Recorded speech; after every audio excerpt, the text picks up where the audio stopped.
Vamos a orar al Señor. Señor y Padre, gracias por esta nueva oportunidad que nos da, Señor, de poder abrir tu palabra, poder, Señor, meditar en ella, en tu santa y buena voluntad para con nosotros.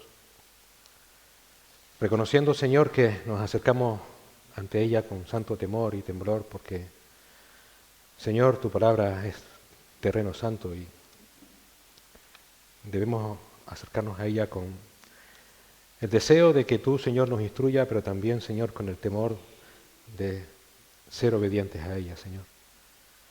Te rogamos que no solamente nos des sabiduría para entenderla, sino también, Señor, la resolución de ponerla en práctica. Ponerla en práctica por amor a tu nombre, para que tú nos sigas conformando más y más a la imagen de nuestro amado Señor Jesús.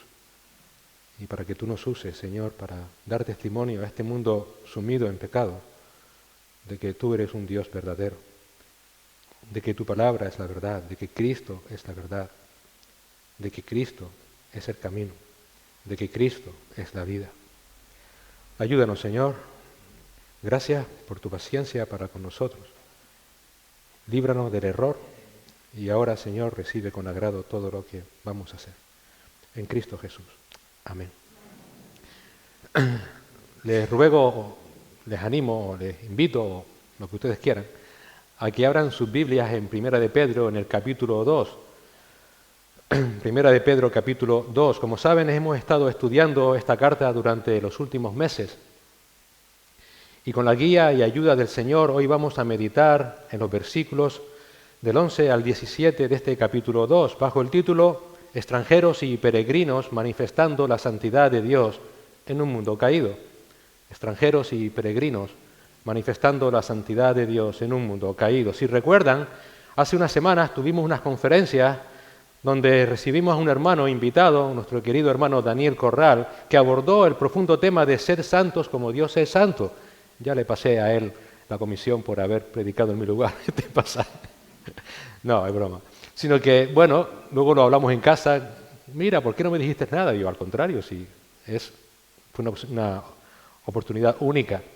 Es porque nuestro hermano Daniel, en su magistral exposición de ese fin de semana, basándose en el pasaje de Primera de Pedro 1, desde el versículo 13 al capítulo 2, versículo 10, dejó claro que la santidad no es una opción para los creyentes. Es una realidad ineludible debido a nuestra unión con Dios por medio de Cristo. Recuerda que nuestro hermano Daniel usó continuamente una ilustración. Somos astillas de un mismo palo. Pedro nos explica en ese pasaje del capítulo 1, 13 al capítulo 2, 10 que usó nuestro hermano, que somos hijos santos de Dios porque el Señor Jesús nos redimió, nos compró con su preciosa sangre. Por medio de Él ahora somos creyentes. Tenemos una nueva filiación, una nueva relación con Dios. Ahora Él es nuestro Padre, pero también es nuestro juez. Tenemos una nueva esperanza, porque ahora nuestra fe descansa solo en Cristo. Y tenemos una nueva realidad. Ahora somos piedras vivas, como Él es la piedra viva. Y por todas estas razones, desde ya, somos, según Pedro en versículo 9 y 10, desde ya, somos linaje escogido, real sacerdocio, nación santa, pueblo adquirido para posesión de Dios, a fin de que anunciemos las virtudes de aquel que nos llamó de las tinieblas a su luz admirable.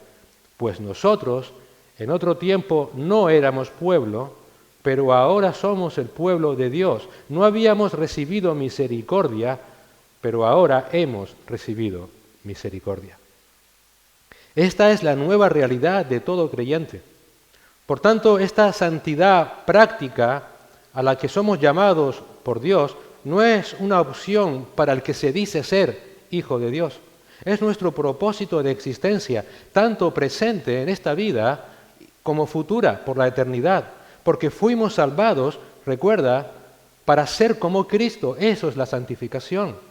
Para ser como Él, el Hijo amado de Dios, y serlo por toda la eternidad.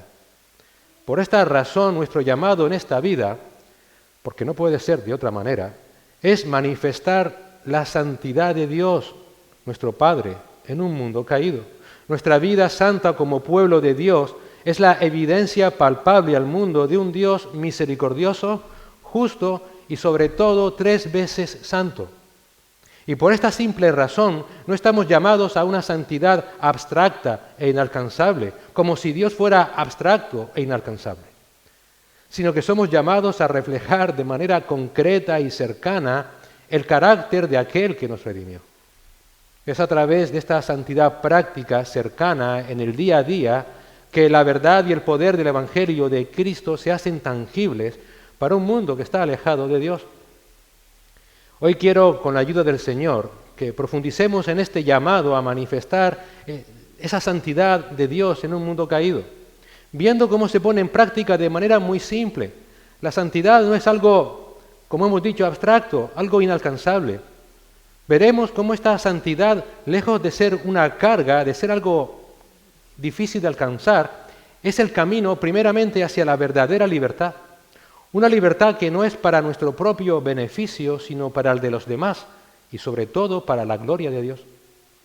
Para manifestar la santidad de Dios en un mundo caído, primero veremos que debemos apartarnos de nuestros antiguos deseos. Segundo, debemos vivir para que otros glorifiquen a Dios. Tercero, debemos someternos a las autoridades. Y cuarto, debemos vivir con libertad, pero haciéndolo responsablemente y con respeto. De esta manera, como extranjeros y peregrinos, manifestaremos la santidad de Dios en un mundo caído, en pecado. Vamos a leer el pasaje en 1 de Pedro, capítulo 2, desde el versículo 11 al 17. Si me lo permiten, yo voy a leer la versión de las Américas. 1 de Pedro 2, del 11 al 17, y dice así la palabra del Señor. Amados, os ruego como a extranjeros y peregrinos, que os abstengáis de las pasiones carnales que combaten contra el alma. Mantened entre los gentiles una conducta irreprochable, a fin de que en aquello que os calumnian como malhechores, ellos, por razón de vuestras buenas obras, al considerarlas, glorifiquen a Dios en el día de la visitación. Someteos por causa del Señor a toda institución humana, ya sea al rey como autoridad, o a los gobernantes como enviados por Él para castigo de los malhechores y alabanza de los que hacen el bien. Porque esta es la voluntad de Dios, que haciendo bien hagáis enmudecer la ignorancia de los hombres insensatos. Andad como libres, pero no uséis la libertad como pretexto para la maldad, sino empleadla como siervos de Dios. Honrad a todos, amad a los hermanos, temed a Dios, honrad al Rey. El primer punto que encontramos en este pasaje de cómo vivir o cómo manifestar la santidad de Dios en un mundo caído en pecado es que, dado que ya eres santo, manifiesta la santidad de Dios alejándote de tus viejos deseos. Versículo 11.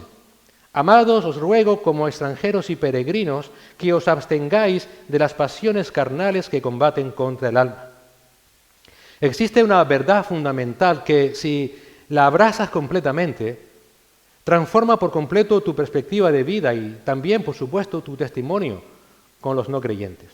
Y esa verdad es que estamos de paso en esta vida. Estamos de paso en esta vida. Somos, dice Pedro, extranjeros y peregrinos en este mundo. Como hijos santos de un Dios santo, como hermanos de Cristo, nuestro destino es estar con ellos para siempre. No es esta vida. No estamos hechos para esta vida.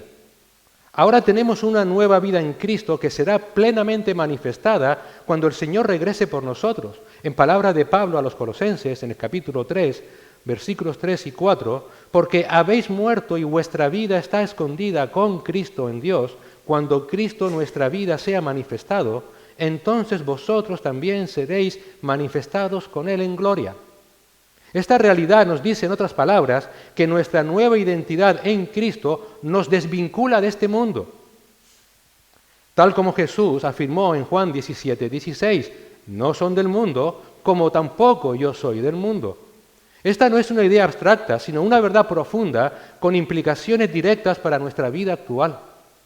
Al no pertenecer ya al mundo, Pedro dice, debes resistir las pasiones carnales que batallan contra tu alma. En Cristo nuestra relación con todo lo que define y exalta este mundo y que batallan contra nuestra alma, es parte de un pasado que hemos dejado atrás. Como dice 2 Corintios 5:17, de modo que si alguno está en Cristo, nueva criatura es, las cosas viejas pasaron, he aquí son hechas nuevas. Somos nuevas criaturas, las cosas viejas pasaron. Por esta razón el apóstol Pedro nos exhorta a vivir como extranjeros y peregrinos en este mundo, reconociendo que aunque sigamos en el mundo, ya no le pertenecemos. El sistema de valores de este mundo, casi siempre en oposición a la voluntad y el carácter santo de Dios, no debe tener ninguna influencia en ti. Ninguna. Hermanos, hemos sido redimidos y liberados del poder del pecado y de las tinieblas. Hemos sido trasladados al reino de Jesucristo. Como también Pablo afirma en Colosenses 1:13, nos ha librado de la potestad de las tinieblas y trasladado al reino de su amado Hijo. Es interesante lo que dice Pablo aquí a los colosenses, porque no solamente nos está diciendo que ya no somos esclavos del pecado, sino que además nos ha llevado para ser parte del reino de Cristo. Esta realidad es una de las verdades más liberadoras, aunque a menudo desafiantes, que podemos asimilar. Significa que aquello que una vez nos definía, que aquello que una vez nos subyugaba, ahora pertenece firmemente a nuestro pasado. Ya no tiene que ser parte de tu presente. Nuestra identidad actual como hijos de Dios, nuestros anhelos, nuestra lealtad han sido reubicados. Ya no estamos atados a lo que una vez fuimos ni a lo que este mundo ofrece. Nuestro presente y nuestro futuro están irrevocablemente ligados a una realidad celestial y eterna. Una nueva ciudadanía como hijos santos de Dios. Y por esta asombrosa realidad debemos alejarnos voluntariamente y activamente de nuestros viejos deseos que aún siguen en nuestra carne. Ese es el ruego de Pedro. Os ruego, os suplico, como extranjeros y peregrinos, que se abstengan de las pasiones carnales que combaten contra el alma. En otras palabras, si ya eres santo, si el Señor te salvó, no vivas como vivías antes. Aléjate de tus viejos deseos. Manifiesta esa santidad al mundo que te rodea. Que la gente diga, esta persona que llevo conociendo tantos años no es la misma persona. La vida cristiana, por su propia naturaleza, es una batalla espiritual. ¿Qué te voy a contar, verdad? ¿Quién de aquí no está sufriendo o ha sufrido esa batalla? Un aspecto crucial de esta contienda radica en la persistencia de los instintos y deseos más básicos que, aunque han sido redimidos por gracia, aún residen en nosotros. Ahí tienes el testimonio de todo un apóstol, Pablo, en Romanos 7, versículo 19, que afirma de sí mismo, porque no hago el bien que quiero, sino el mal que no quiero, eso hago. Esa es la batalla espiritual de todo creyente. Y todo lo que este mundo ofrece, todo tiene un propósito, alimentar y satisfacer estas inclinaciones caídas. El propósito del mundo no es neutral, hermanos. Su propósito es singular y malévolo, batallar, y batallar duramente contra tu alma, contra tu nueva naturaleza en Cristo. Nunca te olvides. El mundo nunca te ofrecerá, como hizo Satanás en el Edén, algo nuevo, bueno que tú necesites. Ya estás completo en Cristo. Esta nueva naturaleza no es una mera mejora moral, es una obra radical del Espíritu Santo, una recreación que nos alinea con el carácter y la santidad de Dios.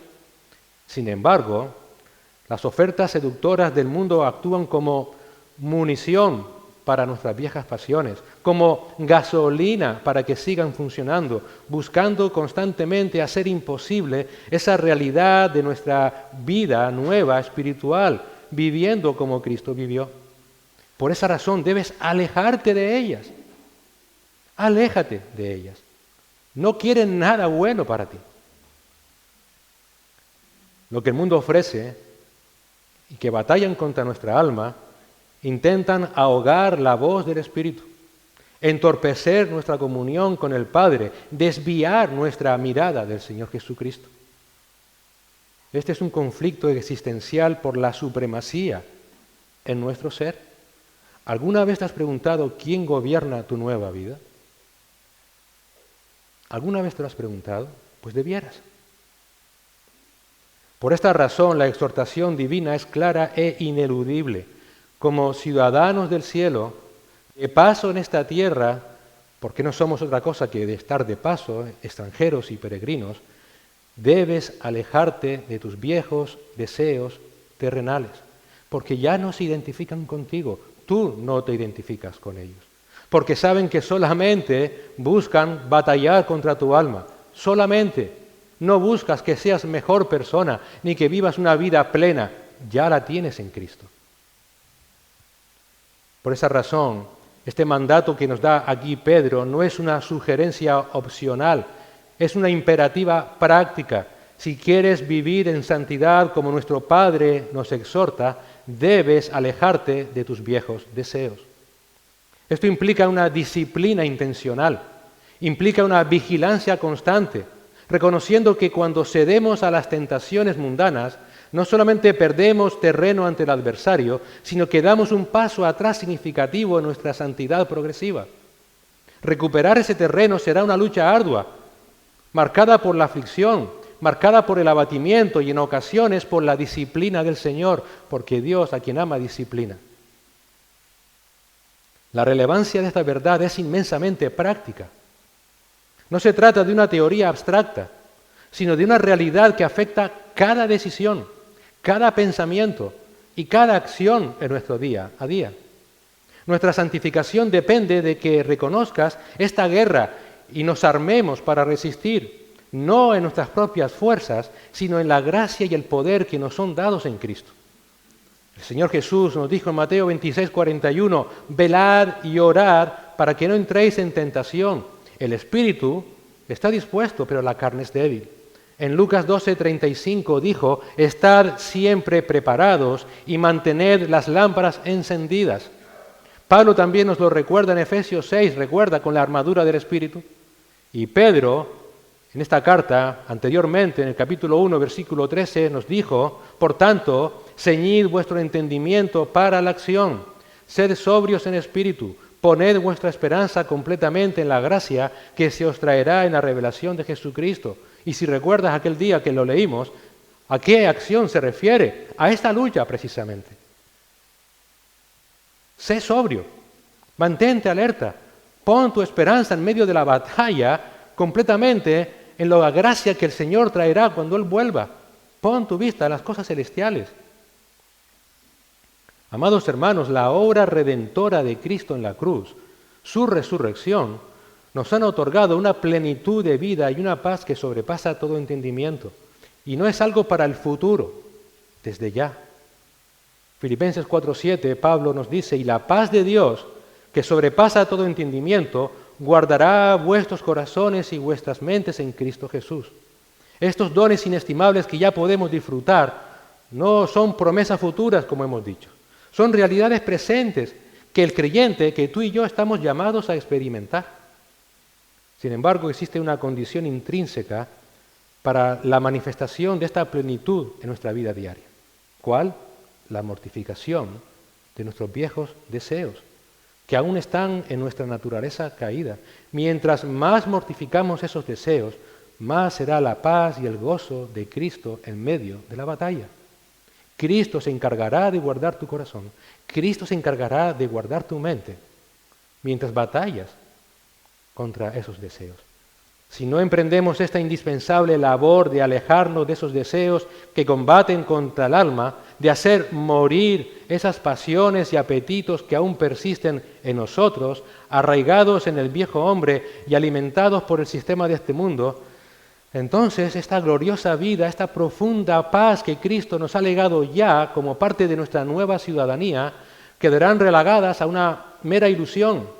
Serán como sueños que al despertar se disipan sin dejar rastro de su existencia. Y es por esta razón que ves creyentes que están batallando y no pueden disfrutar del gozo y de la paz espiritual que el Señor les da. Nuestra batalla real no es contra personas que nos rodean. sino contra las pasiones que tenemos dentro. Y mientras más batallemos esas pasiones, mientras más las hagamos morir, más la paz de Dios, más el gozo de Dios, que sobrepasa todo entendimiento, guardará nuestros corazones y nuestras mentes en Cristo Jesús. D.L. Moody, famoso predicador del siglo XIX, dijo lo siguiente: tengo más problemas con D.L. Moody que con cualquier otro hombre que conozco. Tienes más problemas contigo mismo que con cualquier otra persona. Es la realidad. ¿Cómo, Señor, hago morir mi viejo hombre? ¿Cómo? Sometiéndote a la palabra de Dios, orando sin cesar. Hermanos, reflexionemos también en esto. Si nos rendimos a estos apetitos de pecado, si los seguimos abrazando, entonces empezaremos a vivir como si nada hubiera pasado en nuestras vidas. Y seremos testigos ineficaces de la gracia del Señor. Y esa ineficacia de nuestra vida espiritual no se debe a la insuficiencia de la obra de Cristo, sino a nuestra falta de cooperación activa con el Espíritu Santo en la erradicación de aquello que combate contra Él. Algo que el Señor ha previsto en nuestra santificación progresiva es que nosotros seamos parte activa.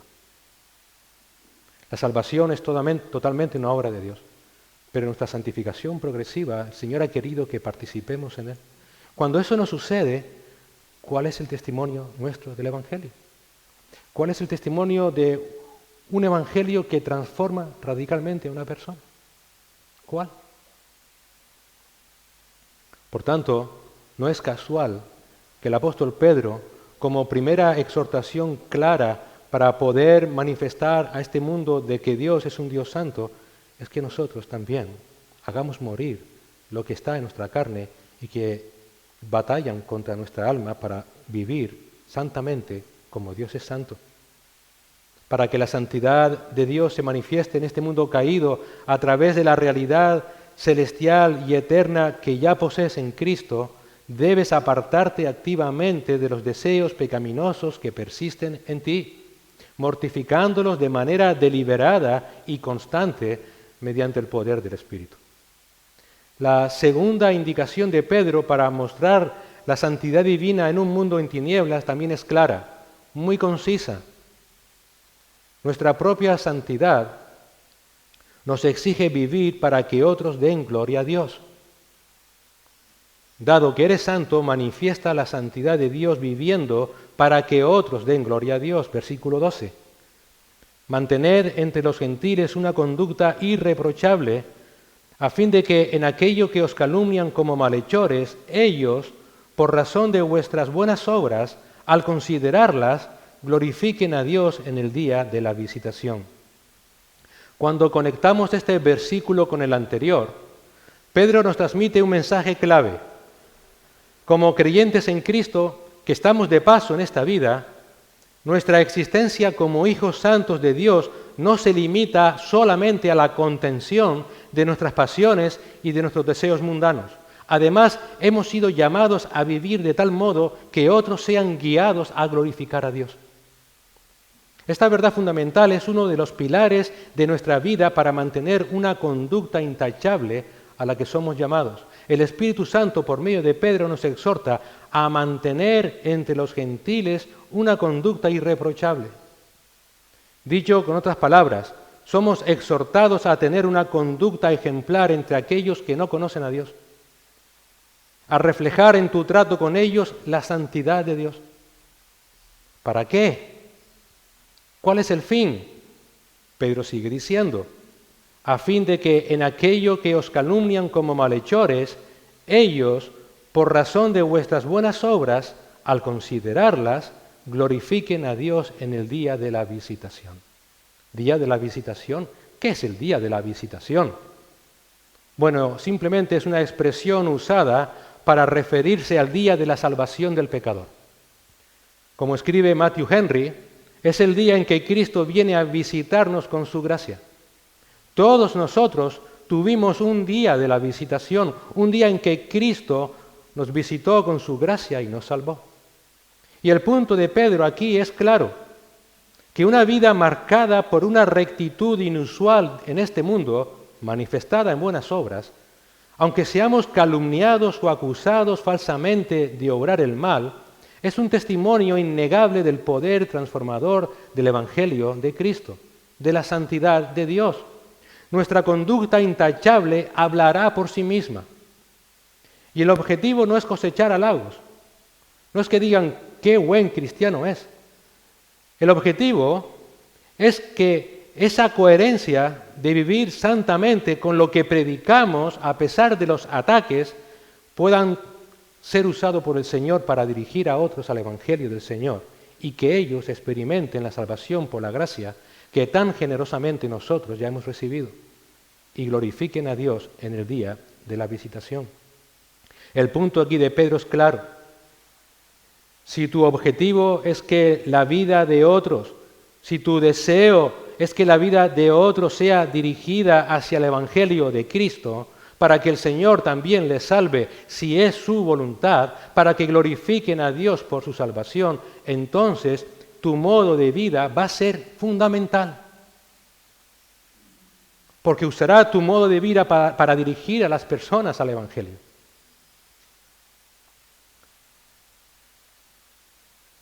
Si el objetivo, nuestro deseo es que otros conozcan a Cristo y sean salvos, el Señor va a usar nuestras vidas, hermanos. Va a usar nuestras vidas.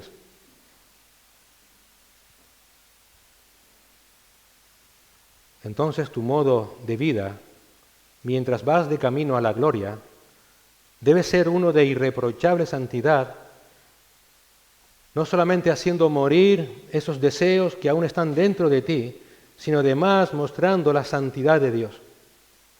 Mira, no hay religión ni ética humana con el poder de transformar a una persona como lo hace el Evangelio del Señor Jesús. No lo hay. Tu vida, en cada aspecto, más allá de cualquier situación, aún en medio de ataques infundados, de ataques gratuitos que desde tu perspectiva no mereces, debe ser un reflejo digno de la gracia transformadora de Dios, de su santidad, de la vida ejemplar de nuestro amado Señor Jesucristo. Como leímos anteriormente en la lectura devocional, en palabra del Señor Jesús en Mateo 5:16, que tu luz brille delante de los hombres. ¿Para qué? Para que vean vuestras buenas acciones. ¿Qué buenas acciones? El vivir en santidad. El no dar la misma respuesta a los ataques que recibimos en ocasiones gratuitamente, sino a vivir el Evangelio de Cristo. ¿Con qué propósito? Para que glorifiquen a vuestro Padre que está en los cielos. Es esta gloria de Dios manifestada a través de pecadores redimidos por su gracia lo que nos debe impulsar a vivir en santidad. Si realmente tienes un compromiso inquebrantable con la gloria de Dios, y decimos que lo tenemos, debes vivir en santidad. Y debes hacerlo para que tu vida sea el vehículo que lleve a inconversos al Evangelio y el Señor salve. Porque no hay nada que traiga más gloria a Dios que pecadores que son salvados por su gracia. Si realmente ese es tu compromiso con la gloria de Dios, así debes vivir. No, repito, para recibir halagos. Señor, úsame para que otros puedan llegar a tu Evangelio. Hermanos, el punto es que no hay un testimonio más potente para guiar a un impío hacia Cristo y su Evangelio que una vida genuinamente que refleje la singularidad de la santidad de Dios.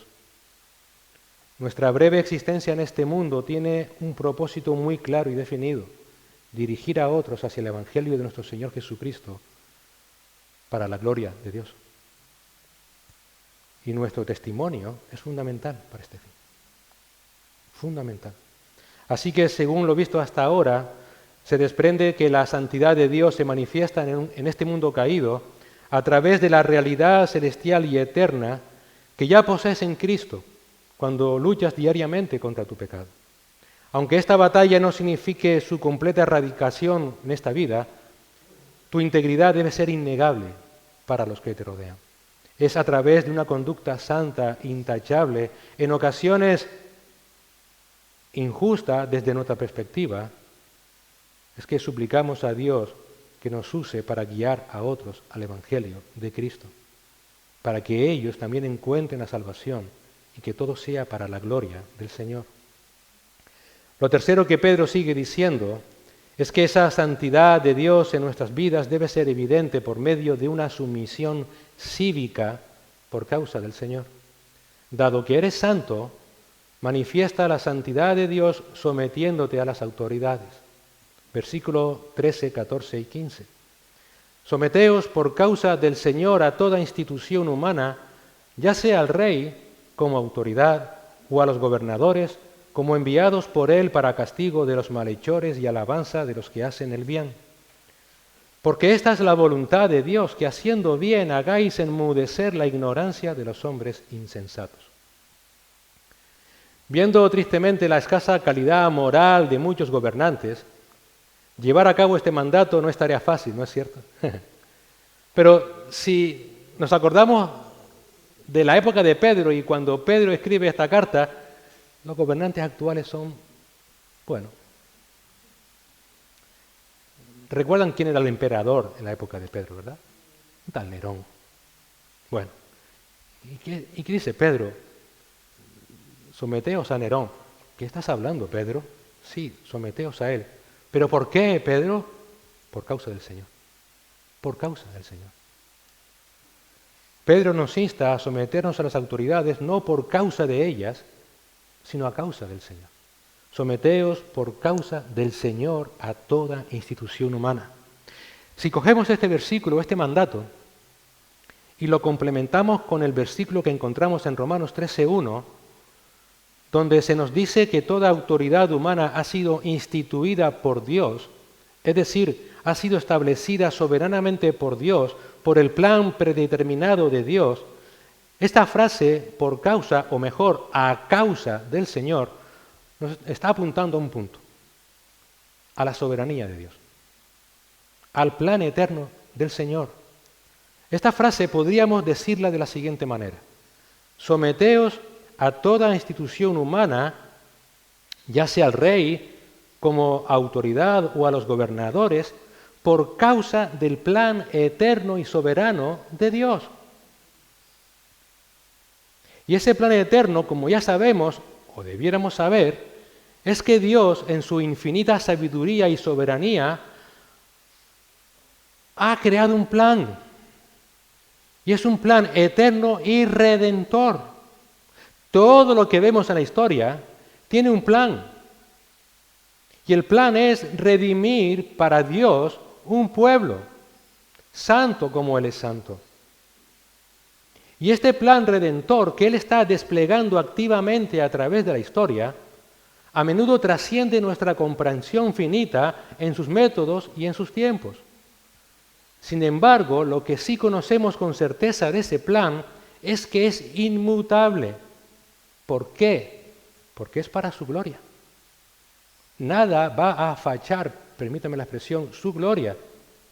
Y para llevar a cabo ese plan eterno de Dios, Dios va a usar a los gobernantes. Es muy simple.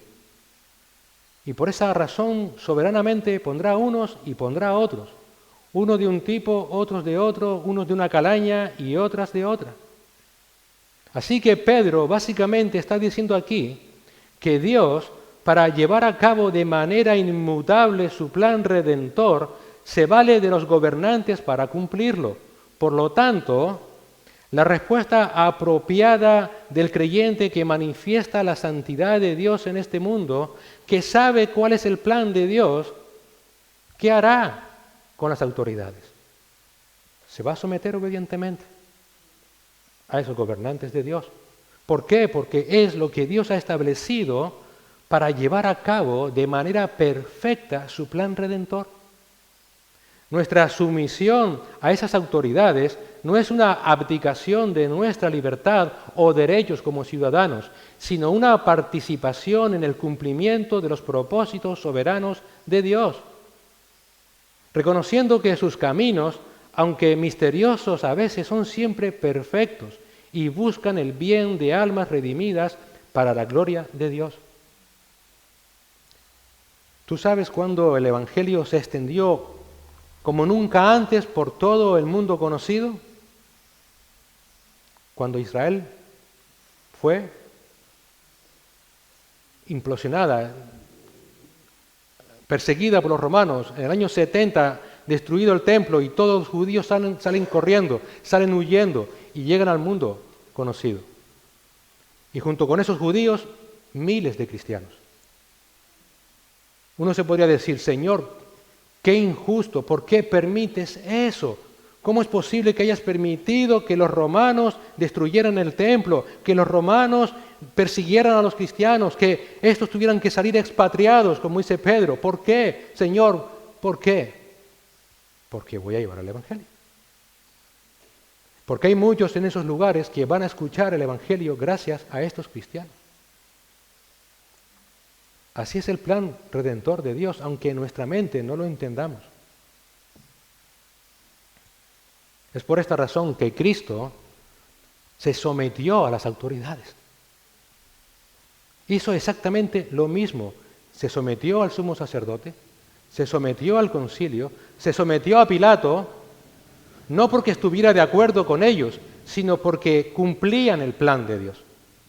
Porque todos ellos, aunque responsables de sus actos, cumplían un rol en el plan eterno y soberano de Dios. Así que por causa del Señor, de su plan eterno que le trae gloria, ciertamente debemos someternos a todas las autoridades, debemos hacer todo lo posible por cooperar con el gobierno y obedecer la ley. Obviamente hay un límite. Nunca debemos permitir que la ley humana nos haga violar nuestra conciencia como cristianos o desobedecer la palabra de Dios. ¿Cómo hacemos para que esto no suceda? Simplemente estar bien informados de lo que Dios dice en su palabra. Y es por esta razón que hay que estar continuamente expuesto a ella. Tenemos una clara y conocida ilustración de este límite al sometimiento a las autoridades en Hechos 4 y 5. Cuando Pedro y los otros apóstoles enfrentaron la orden del concilio judío, no sé si te acuerdas, ese concilio les ordenaba que dejaran de predicar en el nombre de Jesús. Y Pedro y sus compañeros, que estaban obligados por la ley judía a obedecer al sumo sacerdote, dijeron lo siguiente, Hechos 4:19. Mas respondiendo Pedro y Juan les dijeron, vosotros mismos juzgad si es justo delante de Dios obedecer a vosotros antes que a Dios. Ahora bien, esta desobediencia a leyes particulares que iban en contra directamente de la voluntad de Dios no implicaba una rebelión contra las autoridades. Ni de ninguna manera ellos cuestionaron o negaron la autoridad del concilio. Se sometieron a la institución, pero se negaron a dejar de predicar como Cristo les había ordenado hacer en Mateo 28. Ellos mostraron respeto por aquellos dirigentes, pero no se sometieron a una ley que iba en contra de la voluntad de Dios. Tristemente, hoy día existe la idea errada en el mundo evangélico, en el mundo cristiano evangélico, de que somos llamados a ser rebeldes contra las autoridades para mostrar así el compromiso social del Evangelio, para mejora de la sociedad. Por esta razón hay creyentes que participan en todo tipo de actos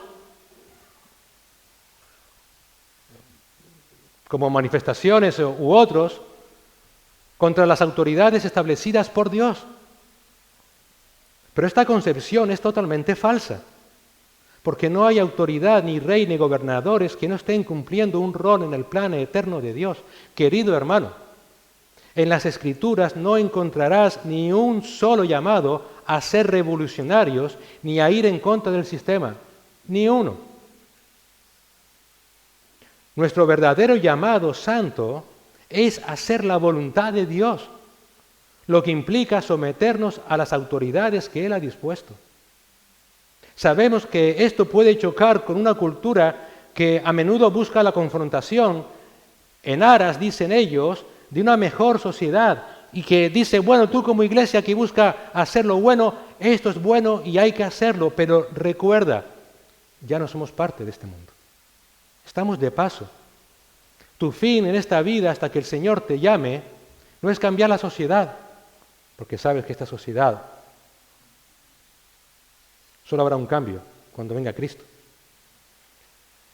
Tu fin en esta vida es manifestar la santidad de Dios, no cambiar gobiernos. Y que tu buena conducta haga enmudecer a los hombres insensatos, versículo 15. Porque esta es la voluntad de Dios, que haciendo bien hagáis enmudecer la ignorancia de los hombres insensatos. En aquel momento, muchos cristianos se habían comprometido con actos para desestabilizar a Nerón y derrocarlo. Y Pedro dice, no es ese punto. No es ese punto. La voluntad de Dios para el creyente es que impactemos al mundo no mediante la confrontación política o la subversión social, sino a través de una conducta irreprochable y una vida santa. A esto es a lo que nos llama el Señor. Somos llamados a silenciar la insensatez de aquellos que niegan la existencia de Dios, que rechazan la realidad de una verdad absoluta, que se resisten a someterse a su palabra revelada. ¿Cómo? Viviendo vidas intachables y no rebelándose contra las autoridades. Piensa en lo siguiente. ¿De qué sirve participar en manifestaciones políticas para que un gobierno cambie si luego nuestra vida personal sigue siendo de mal testimonio de Cristo y su verdad? ¿De qué sirve? Solo al vivir vidas que manifiestan la excelencia moral y la gracia de Dios, proveemos un testimonio incuestionable que en su esencia refuta las objeciones y la ignorancia de los que se oponen a la verdad del Evangelio. Nuestra sumisión a la autoridad, lejos de ser una debilidad, fortalece este testimonio, demostrando la coherencia de un creyente que vive una vida santa con el poder del Evangelio de Cristo. Por último, Pedro nos da otro mandato para que esa santidad de Dios en nuestras vidas sea evidente y notoria. Y es, dado que eres santo, manifiesta la santidad de Dios viviendo con libertad, pero responsablemente y con respeto. Versículos 16 y 17. Andad como libres, pero no uséis la libertad como pretexto para la maldad, sino empleadla como siervos de Dios. Honrad a todos, amad a los hermanos, temed a Dios, honrad al Rey. Un creyente santo es un creyente libre. Libre porque ha sido puesto en libertad de la esclavitud al pecado por la palabra de Dios. El Señor dijo en Juan 8:32, y conoceréis la verdad, y la verdad os hará libres. Obviamente esta libertad, según Dios, no es una excusa para el mal comportamiento, nos dice Pedro, sino una oportunidad para manifestar la santidad de Dios, sirviendo a Dios como siervos de Dios. Que Dios te haya libertado, aquí hay una paradoja, no significa que tu relación con Dios haya cambiado, sigues siendo un esclavo de Dios. Y usa tu libertad para servir como esclavo a Dios, no para vivir como tu carne te demanda. Usa la libertad como siervo de Dios. En otras palabras, tu libertad manifiesta la santidad de Dios si la ejerces bajo la autoridad de Dios. Tu libertad manifiesta la santidad de Dios si vives bajo la autoridad de Dios. ¿De qué manera? Primero, viviendo con respeto por toda persona, pero no uséis la libertad como pretexto para la maldad. No hay nada en nosotros que deba ser evidencia de maldad. Y la palabra aquí, maldad, no implica un daño físico necesariamente a otra persona. Habla de cualquier tipo de maldad en el sentido aún de las leyes humanas. Por ejemplo, si yo no pago impuesto, no pago porque digo yo soy libre y ahora ¿sabes qué? Puedo hacer. No uses tu libertad como pretexto para la maldad. Segundo, vive por medio del amor fraternal. Amad a los hermanos. La santidad, como dije al principio, es muy práctica, hermanos. Y soy libre ahora para amar a mis hermanos en Cristo. En el amor mutuo vivimos en santidad. Mostramos el carácter de Dios. Tercero, manifestamos la santidad de Dios bajo la autoridad de Dios, viviendo con reverencia y obediencia a Dios. Temed a Dios. Y aquí hay un paralelo. Temed a Dios es lo mismo que temed a su palabra. El salmista dice que Dios ha engrandecido su nombre así como su palabra. Hermanos, temer a Dios no es algo abstracto. Es obedecer su palabra.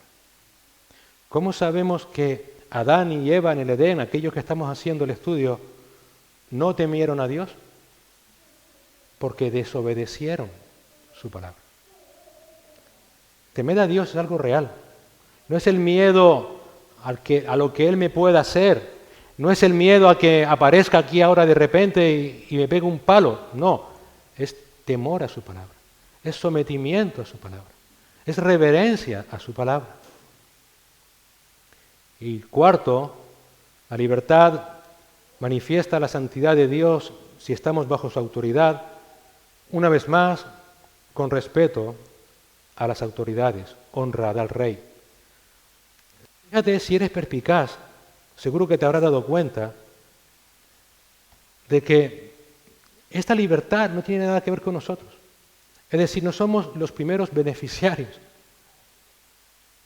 Somos libres en Cristo, pero no para usar nuestra libertad para nosotros mismos, sino para usarlas para otros. Para otros. Un creyente santo que manifiesta la santidad de Dios es verdaderamente libre cuando se somete a la autoridad de Cristo y usa su libertad como una herramienta para edificar a otros. La verdadera libertad según Cristo significa que hay libertad para hacer lo que es correcto, para hacer lo que es honesto, para hacer lo que es justo, tanto delante de Dios como delante de los hombres.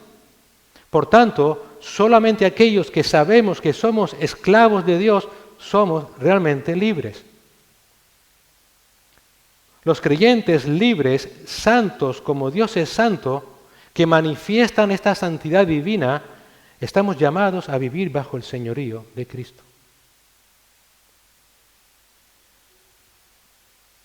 Es por esta razón que el apóstol Pablo, cada vez que se presentaba a las iglesias, decía, esclavo de Cristo. ¿Eres esclavo de Cristo? ¿Vives sometido a su voluntad? Por esta razón, la verdadera santidad y libertad del creyente se manifiesta, paradójicamente, en su voluntaria y gozosa sumisión a la autoridad de Cristo. Es al someter tu voluntad a la de Cristo que tu libertad encuentra su propósito real. ¿Por qué? Porque estás viviendo en el reino de nuestro amado Señor Jesucristo.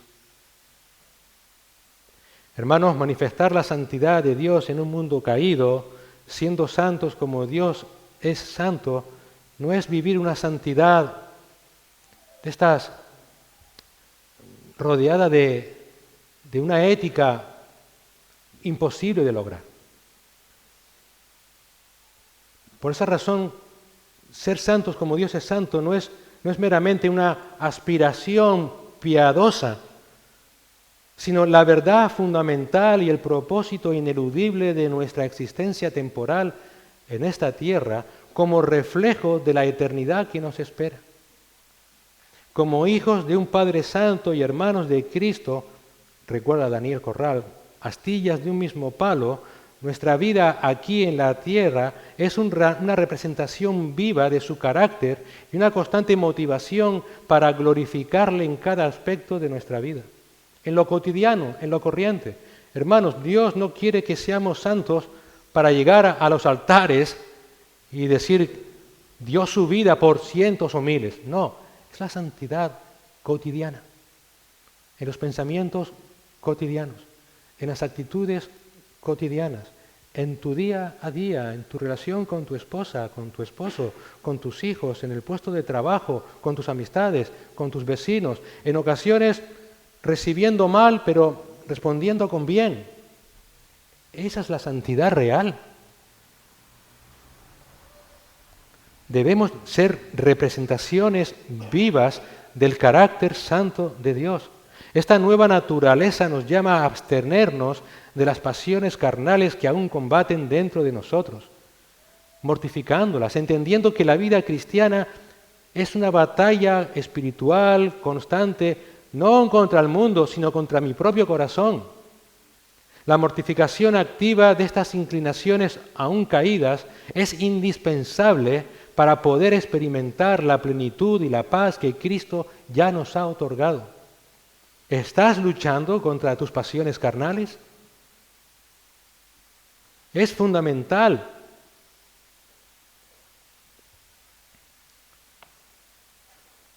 Tenemos una realidad celestial que ya poseemos. Somos santos como Dios es santo. Y aunque en ocasiones aún la manifestamos imperfectamente en nuestra experiencia terrenal, no por ello debemos de cruzarnos de brazos o tirar la toalla. Además, manifestar la santidad de Dios en un mundo caído no se limita a una contención de los deseos de la carne, sino que se extiende a un testimonio público, un testimonio que debe ser irrefutable. Somos llamados a mantener una conducta irreprochable entre los que no conocen a Dios, de tal manera que incluso si somos calumniados, nuestras buenas obras hablen por sí mismas, pero no para nuestro propio ego, sino para que esas personas, si es la voluntad de Dios, sean dirigidas por Dios al Evangelio y puedan ser salvados por el Señor. Nunca olvides que no hay un testimonio más potente para guiar a un no creyente hacia Cristo y su Evangelio que una vida que genuinamente refleja la singularidad de la santidad divina. Además, manifestar la santidad de Dios en un mundo caído se traduce en una sumisión cívica por causa del Señor. Todos reconocemos la soberanía de Dios, ya cuesta más aceptarla. La soberanía de Dios también está sobre toda institución humana, toda. Y por esa razón el Señor nos llama a someternos a esas autoridades, no por ser autoridades, sino porque están dentro del plan eterno de Dios. Dios los usa para que aquellas almas que Él llamó desde antes de la fundación del mundo sean alcanzadas con su Evangelio. No lo entendemos, no lo comprendemos, en ocasiones lo hemos sufrido, pero esa es la voluntad de Dios. Obviamente, esta obediencia a las autoridades tiene un límite claro, y es cuando contradice la palabra de Dios.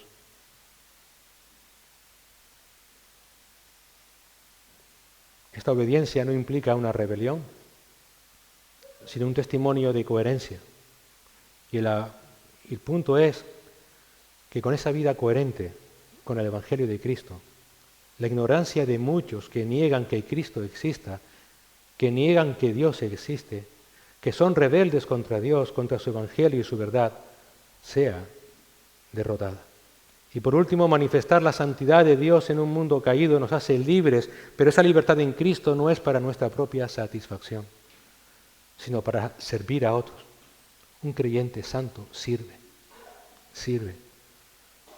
porque estamos o estaremos viviendo sometidos voluntariamente y gozosamente a la autoridad de Cristo. Y solamente bajo la autoridad de Cristo es que experimentaremos la verdadera libertad. Como peregrinos que somos en este mundo, como extranjeros que somos en este mundo, seguimos aquí en este mundo con un único propósito.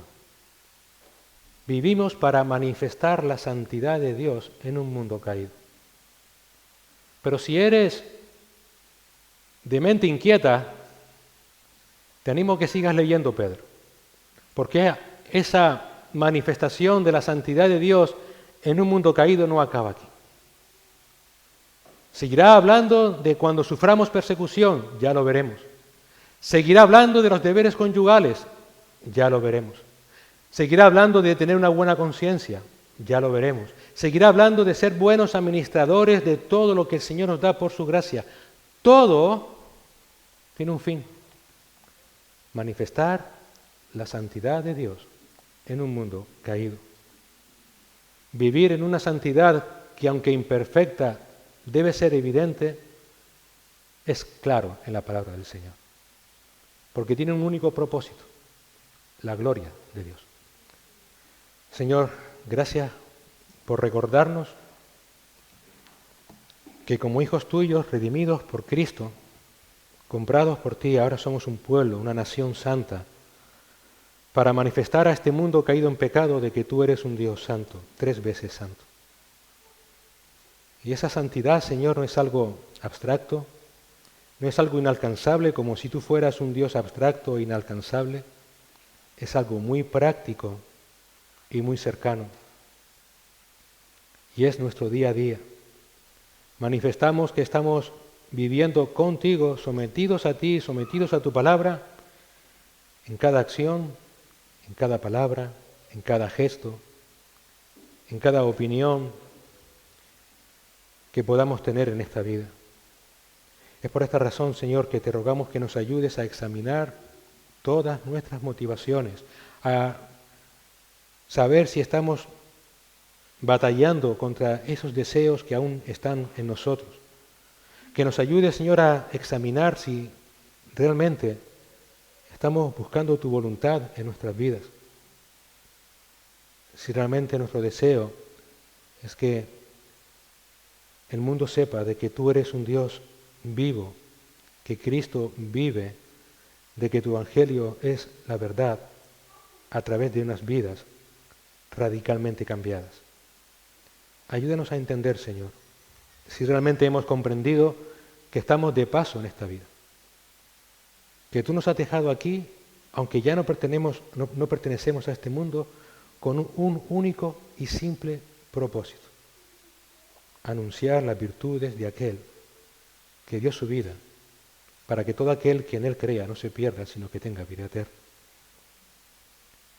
Un testimonio poderoso de tu evangelio que transforma a las personas, que cambia a las personas y que a ti te ha placido, Señor, que sea un testimonio a la que muchos podrán ser dirigidos a través de nuestras vidas.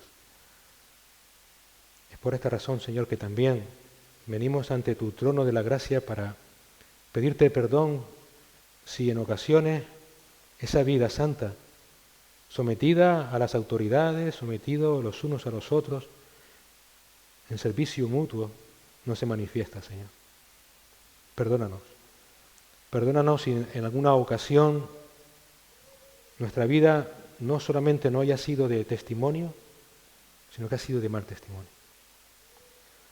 Ayúdanos, Señor, a despojarnos de todo peso, de todo pecado que nos asedia y correr esta carrera que tenemos por delante poniendo nuestros ojos en Cristo, el autor y consumador de nuestra fe, y esperar en los cielos su vuelta. Y de esa manera, Señor, a darte toda la gloria por haber sido tan compasivo y misericordioso con nosotros. Ayúdanos no solamente a nivel personal, también a nivel de iglesia, a que como cuerpo de Cristo también manifestemos esa santidad a este barrio que nos rodea, o donde quiera que tú nos pongas, Señor. Ayúdenos a gozarnos de vivir sometidos a tu palabra, sometidos a Cristo, a gozarnos de ser esclavos de Cristo. Gracias, Señor. Te rogamos por las almas que hoy nos han visitado, que ellos puedan tener también, Señor, ese don maravilloso de la salvación en sus vidas, que ellos puedan ver en Cristo a su Señor, a su Salvador, y que puedan ser libres, Señor, también de la esclavitud al pecado. Libres para amarte, para glorificarte. Libres, Señor, para tener una esperanza guardada en los cielos y que nos espera. Señor, ayúdanos a darle buen testimonio también a todos y cada uno de ellos. Gracias por tu palabra en Cristo Jesús. Amén.